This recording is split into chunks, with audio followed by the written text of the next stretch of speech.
Bonjour bien-aimé, je vais partager ce message que j'ai reçu.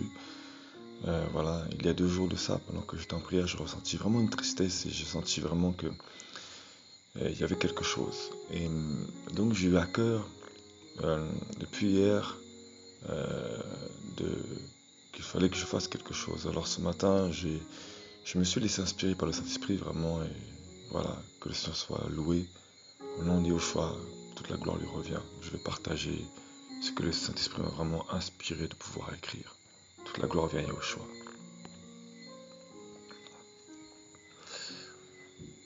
Yahushua est si simple, tellement simple, mais on en a fait un objectif inaccessible. Il vient de nos cœurs, parle avec tant de douceur. Il ne veut tellement pas nous déranger qu'il ne veut pas nous interrompre. Il veut nous laisser libres.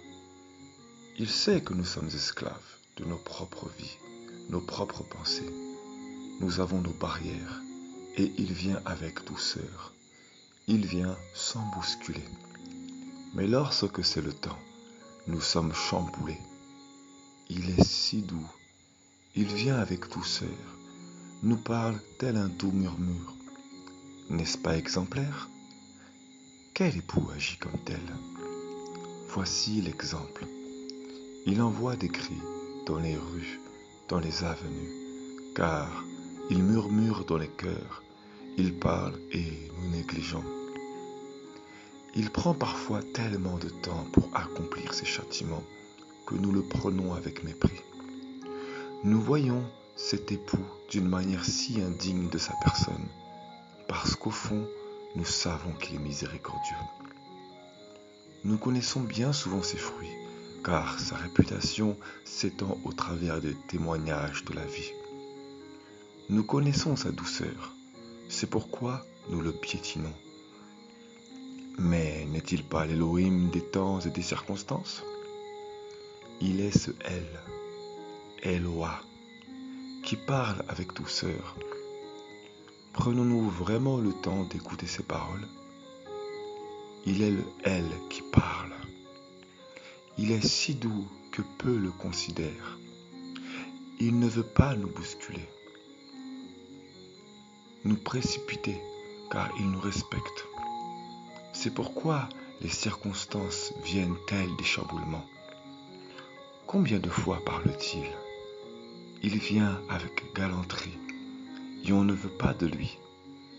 Yahushua est si doux qu'il attire les circonstances, il attire les occasions pour ne pas nous bousculer, parce qu'il veut sauver notre âme dans sa fidélité.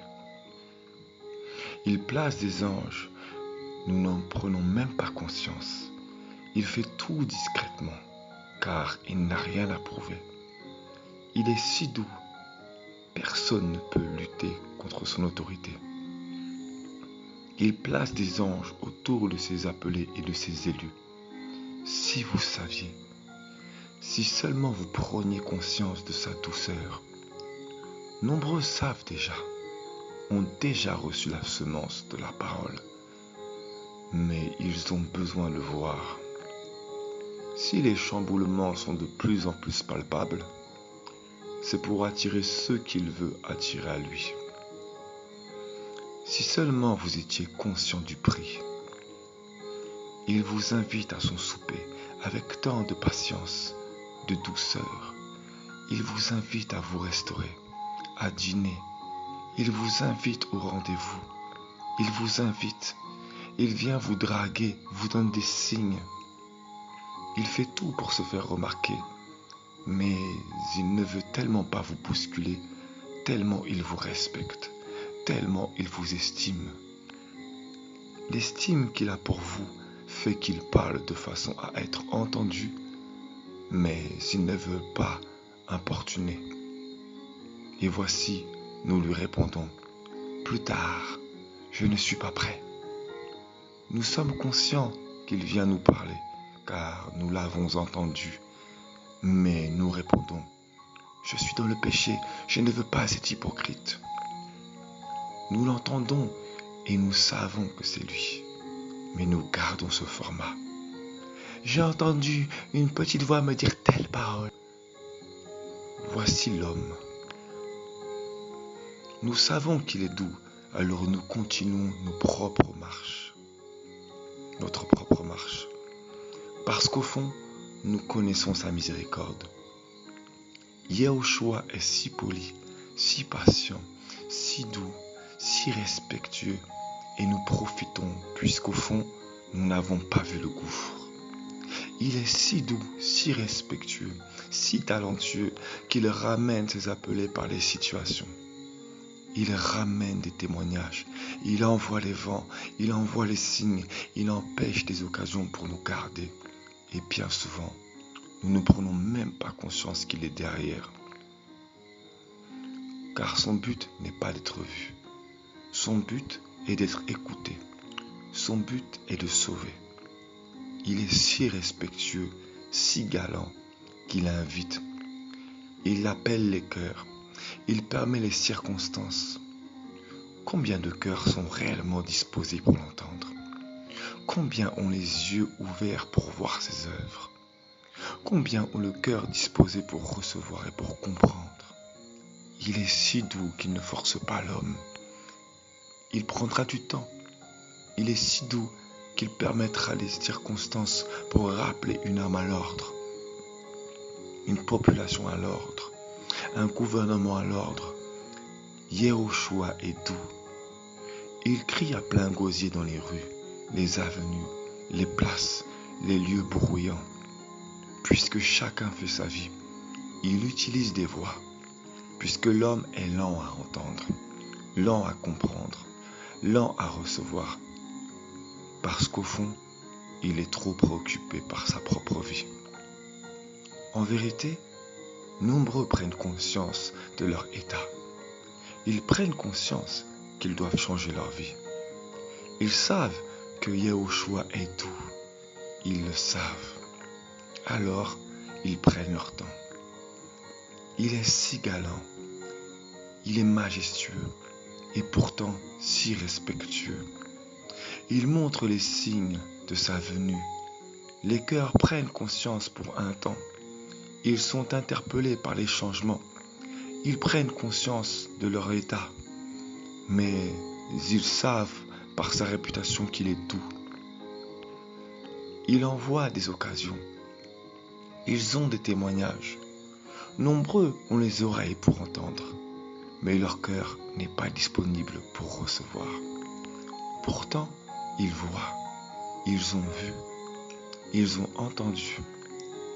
Mais ils savent que Yahushua est patient, doux et miséricordieux. Alors, ils prennent leur temps. Les temps s'accélèrent et la porte se ferme. Il appelle. Il est si galant. Parfois, il forcera pour ramener une âme à lui. Et chacun a un témoignage de sa puissance. L'homme dans son cœur va garder de nombreux témoignages. Mais son cœur est si endurci qu'il doit être libéré. Elohim fermera des portes pour protéger le cœur de ses bien-aimés. Mais combien veulent vraiment marcher avec l'époux? Combien ont reçu une image d'Elohim? Yahushua vient sans condamner. Il invite, il propose un dîner aux chandelles, un souper, un tête-à-tête avec son épouse, une robe de noces lavée par le témoignage du sang de l'agneau, une robe brodée par sa main. Il vient, il tend sa main.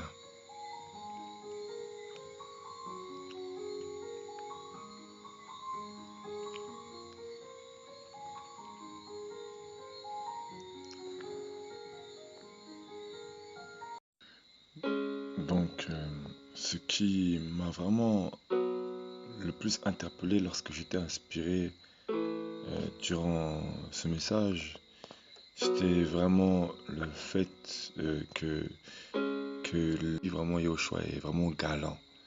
Il est galant et voilà, donc la patience, qu'il est si patient.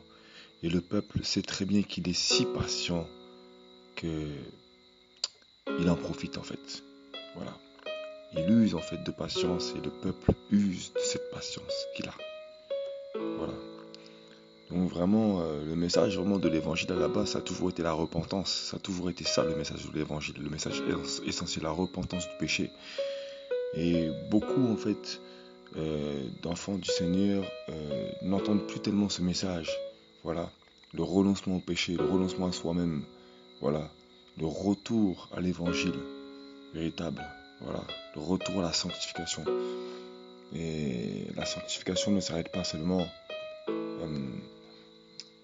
comment dire,